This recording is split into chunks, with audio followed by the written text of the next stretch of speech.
Okay, so this is part 2 of the Utilitarianism lecture. So we stopped here in the notes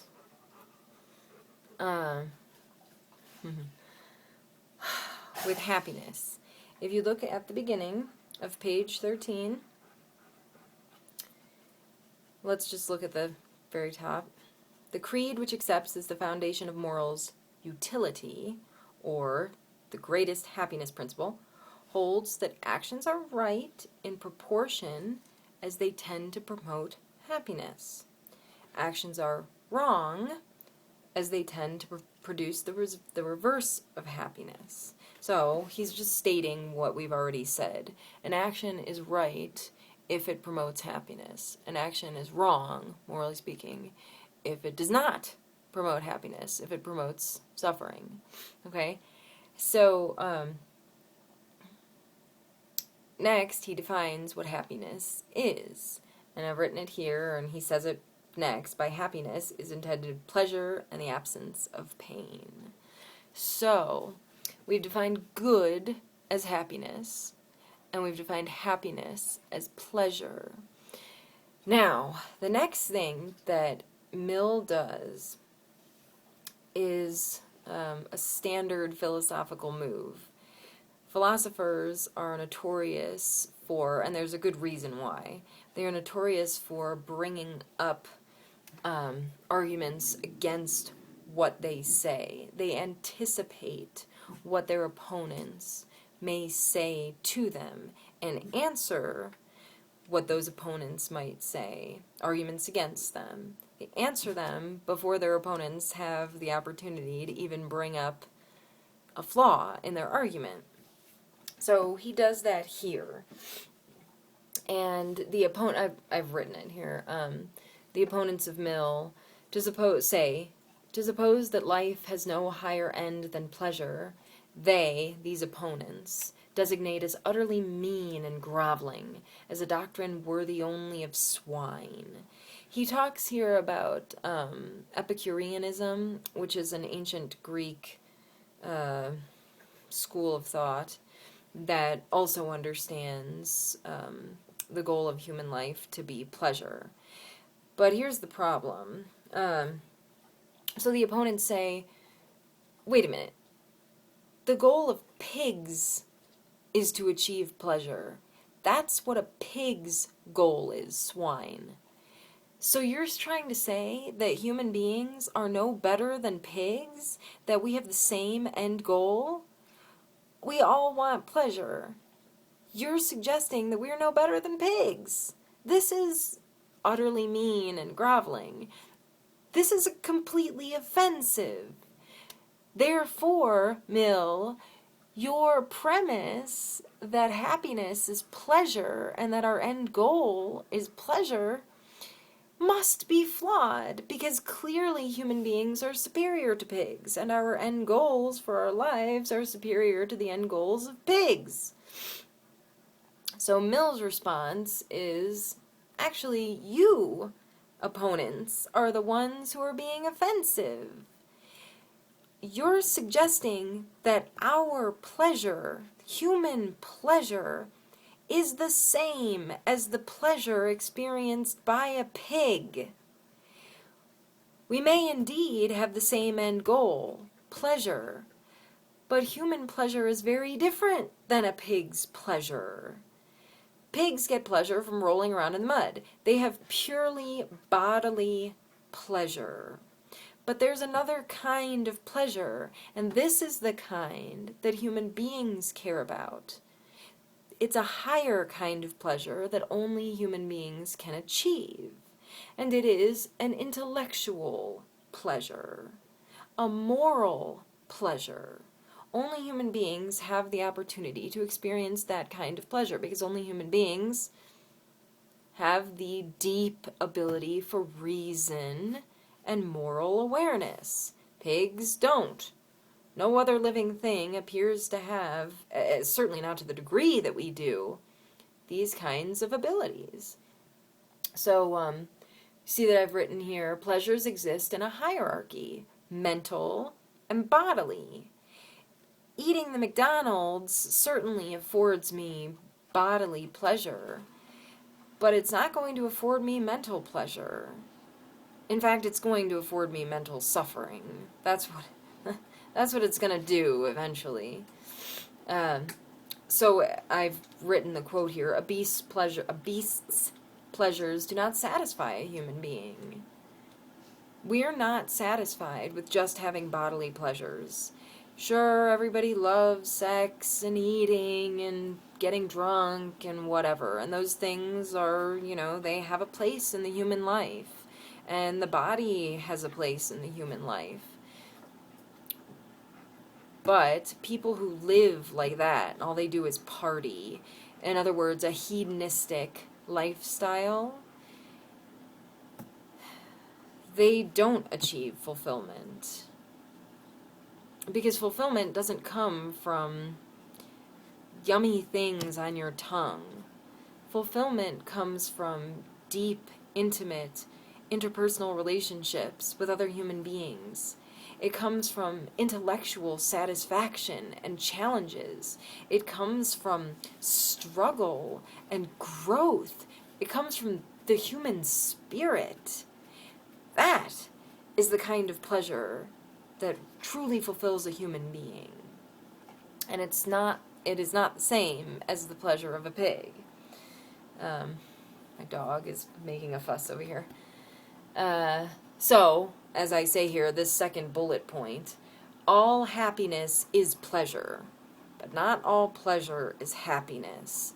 So, happiness is pleasure. It's defined as pleasure. But it's only one kind of pleasure, intellectual pleasure. Bodily pleasures do not afford us authentic happiness at all. Okay? For these thinkers. This is a pretty standard thought in philosophy, by the way. Now, let's go to page 14.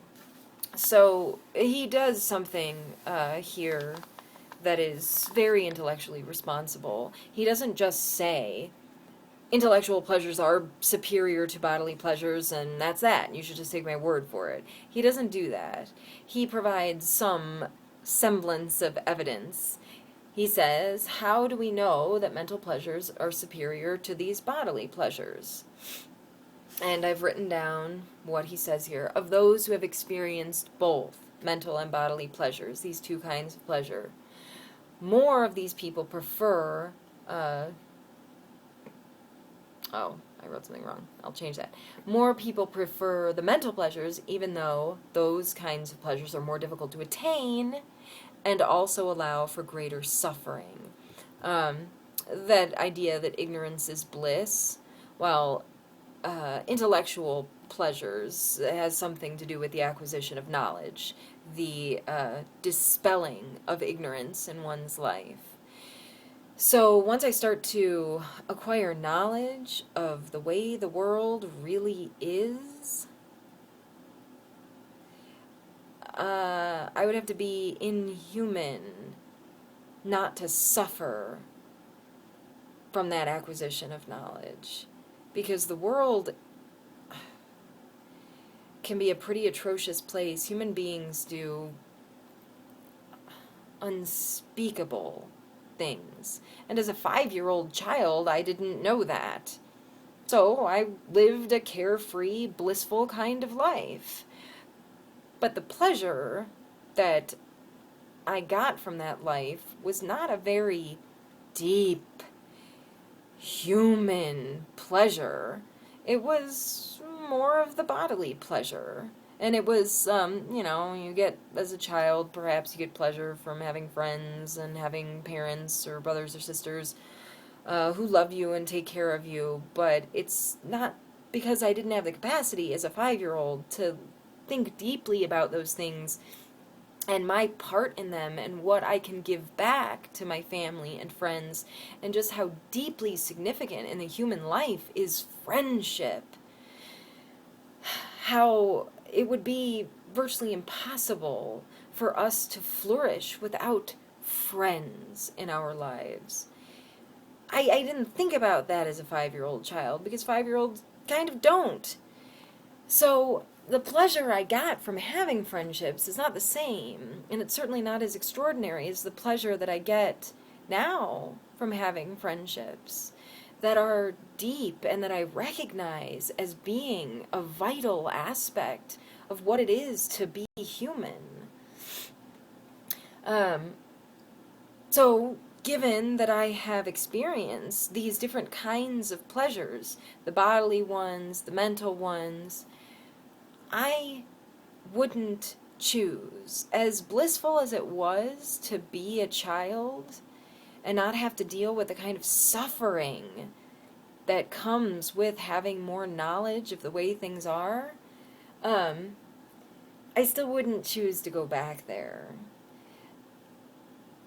Because although having these higher intellectual pursuits and abilities affords me more acute suffering, it also affords me the greatest happiness that any creature could ever hope to attain.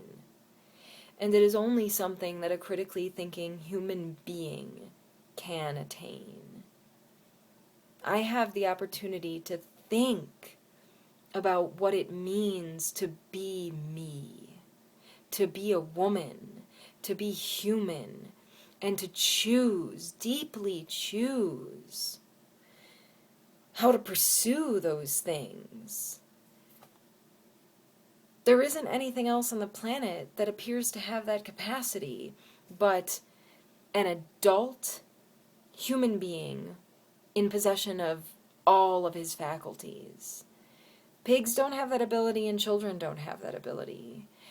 And although it hurts a lot to think about the way that the world is, I wouldn't give up being the kind of person who can, the kind of entity who can feel that kind of suffering. Because feeling that kind of suffering is imperative to human flourishing, to becoming extraordinary.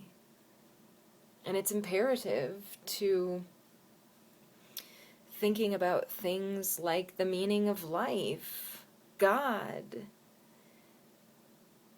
And boy, oh boy, have human beings felt that those things were worth inquiry.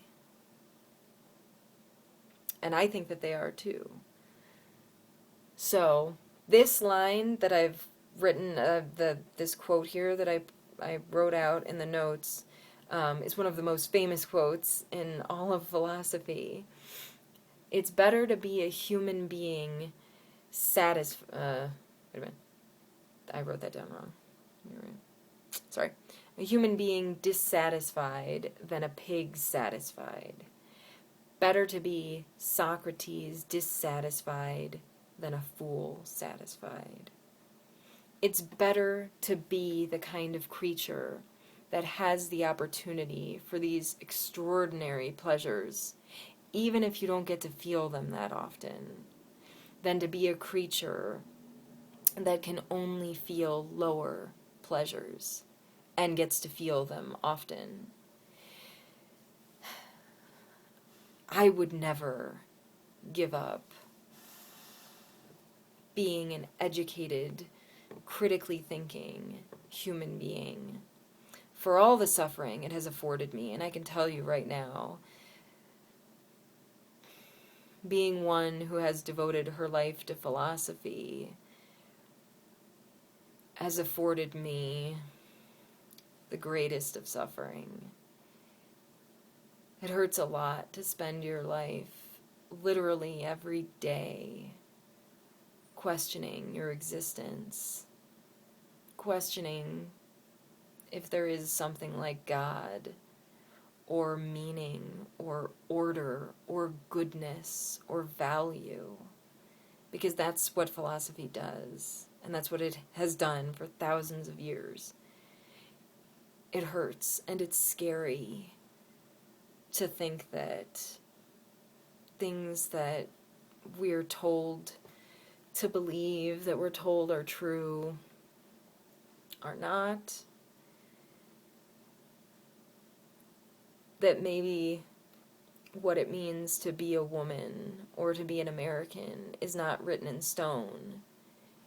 And it actually, being anything requires that I create what it means to be that thing, that I create an identity, that I come to understand what it is to be a woman. I decide. But that's an extraordinary responsibility on my shoulders, and other people might not agree with my decision. And sometimes they can be hurtful about the identity that I have forged for myself. But something that philosophy teaches is that we may have a lot more work to do as human beings than we ever imagined. And that is frightening.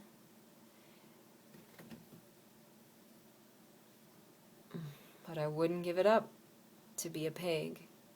And I wouldn't give it up to be a 13-year-old again who didn't think about these things. Because when I was 13, when I was 17, when I was 28, I didn't feel the kind of happiness that I can feel now. And I imagine that with further and further acquisition of knowledge, or a pursuit of knowledge, that I will suffer even more. But when I experience happiness, it will be extraordinary. And I wouldn't give it up. And that's what his point is. If you were to survey everybody who would experience these different kinds of pleasures, ultimately you would find that people wouldn't give up this kind of life for a lower kind, even though it meant that they didn't have to experience as much or as deep suffering. So, now he goes on to say, this starts, down at the very bottom of page 14, right-hand column, the last paragraph that's beginning on page 14. It may be objected that many who are capable of the higher pleasures occasionally, under the influence of temptation, postpone them to the lower. So what he's saying is, he's doing it again. He's anticipating arguments against what he says from other philosophers, and then he's responding to them immediately so that it will sort of stump the other philosophers who say, well, wait a minute, Mill, what about this? And they say, oh, you've anticipated that I was going to object to you there, and you provided a nice answer. Okay, I'm going to have to find another flaw in your argument because, yeah, that's what philosophers do. Pretty standard. So he anticipates yet another objection, and it is, Mill, it looks like, though, I mean, you survey all these people, and they don't want to be a pig, they don't want to be ignorant, they don't want that kind of bliss, because then they can't have this extraordinary happiness. But I look around all the time, and I see people stuffing their faces with McDonald's, knowing full well that this is not the route to happiness, that these lower pleasures are not going to ever bring them true, lasting, authentic, deep human happiness. I see people all the time yelling and screaming at people that they love out of anger instead of saying, what I want from this relationship with this family member or friend or romantic partner is for it to be happy and healthy. Yelling and screaming and name-calling is not going to be the most efficient route to take to get to that end goal. But I see people doing it all the time, Mill. I thought you said that people wouldn't choose to behave in a way that doesn't lead to this extraordinary kind of intellectual pleasure and happiness. They do all the time, though. They seem to disregard this end goal of happiness for a more immediate gratification. So, Mill responds to this anticipated objection from his opponents. On the 15, the very top of page 15, he says, men often make their election for the nearer good, though they know it to be the less valuable. So I want to lose weight or be healthy or something.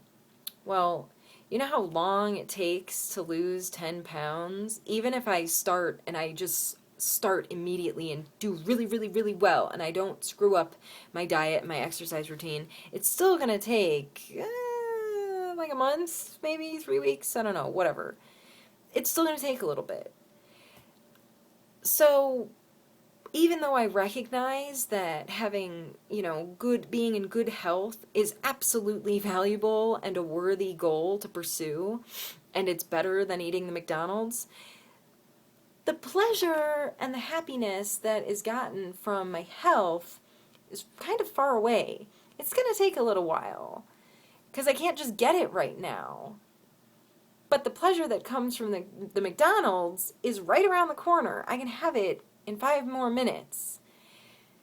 So sometimes, because, as he says, because of infirmity, because we're weak in a lot of ways, we just go for what will provide us the most immediate pleasure. And the things that provide us with the most immediate pleasures are things that do not tend to provide us with the most authentic happiness. Immediate gratification is usually bodily pleasures and things like that. That which is extraordinarily valuable, that leads to a deeper kind of happiness, is usually stuff that requires a lot of effort, and it takes a while to acquire. Like a friendship. I mean, you don't become a best friend in a day. It takes a long time to acquire that kind of intimacy. But once you do, it's wonderful. It's so much better than the McDonald's. It's so much more important to us than McDonald's, than delicious food. We want to, in fact, share those kinds of things with our best friends. We share ourselves with our friends, and that's vital, once again, for human flourishing. But it takes a while. So, sometimes we're not really in the mood, and we just want whatever we can get right now. And that's, one of the reasons that people have promiscuous sex or something, because it takes a long time to get into a healthy and deep romantic relationship, to trust somebody like that. So people will sometimes just have sex with people that they don't know all that well, because in those moments, you're spending an intimate time with another person, even though it might be a stranger. So you just do it because it's affording you some semblance of intimacy immediately. You don't have to work, you don't have to go through months and months and months, years that might be required to develop a deep and loving romantic relationship with another human being. So, he says, as a response to this potential objection, yeah, sure, some people will elect to pursue the lower order pleasure that doesn't ultimately lead to happiness at all. But that's not a good argument against what I've said. People do it because they're weak, because they need pleasure, and because they think it will make them happy, or because it provides some false kind of happiness for the moment. But we're weak, so people will do that. The next thing that I've written, idealism of youth changes to bitterness of old age, making us incapable of pursuing higher pleasures. So he says that there's another reason people might do this, Not just that they're getting they're going for the pleasure that is closer and easier to get just because it's easier and more immediate. But young people are idealistic. And they will say, oh, I'm going to do this thing, and I'm going to work so hard, and I'm going to make my life amazing. But once you've gone through life, and you've been married, and divorced, and you've had kids, and jobs, and all kinds of things, and your body starts to get old and in pain. You know, I'm in my early 30s, and even 4 years ago, I could sit cross-legged on the floor for a while and get up, and it was no big deal. Now, in my early 30s, that's not old. Now, I get up from sitting cross-legged on the floor for 20 minutes, and my hips hurt. What is that? That's insane. And I exercise, too. Your body just doesn't do what it can do anymore. It's not like when I was 17, I'll tell you that. Who knows? So, you know, after you've lived for a while, and I'm not old and I'm not embittered yet, but you know, somebody who is 65 is going to see things a little differently than me. I'm still youthful enough to be idealistic. But other people will say, there is no real happiness. I tried. It doesn't work. Life just stinks through and through. I mean, they become curmudgeons, right, in their old age. And they say, all that's any good is just getting pleasure. That's it, because there isn't anything else to get. So, this is the idea that as we get old, we just sort of, some people think that the pursuit of this deep kind of happiness is just futile, right? It's pointless, it's beyond them, maybe it doesn't exist, and they just become embittered. So they choose these lower pleasures. Anyway, so these are the responses that he provides against this potential objection. Now, then the last thing I wrote is ultimately what will afford us the greatest intellectual pleasure, the greatest happiness for ourselves, for others, is nobleness of character, is being a good man or woman, right? And certainly for Mill, I mean, we need to kind of define nobleness. He doesn't do it here, but it's implicitly defined as one who has dignity, integrity, compassion, patience, forgiveness, strength of character, right? Someone you want to be around, someone you respect, those kinds of people. That is nobility, ethically speaking. And in the end, every time, behaving in that way will allow you and everybody else around you to achieve the highest pleasures. And sometimes that means that you say, I will not allow you to walk all over me anymore. I am not, I'm not a doormat. I'm worth more than that. You will not destroy my human integrity. And sometimes it is difficult to be harsh with people we love. But in the end, I will feel better. I will be able to become a fuller person if I stand up for myself. And the majority of other people will respect me and treat me with kindness if I am that kind of person who maintains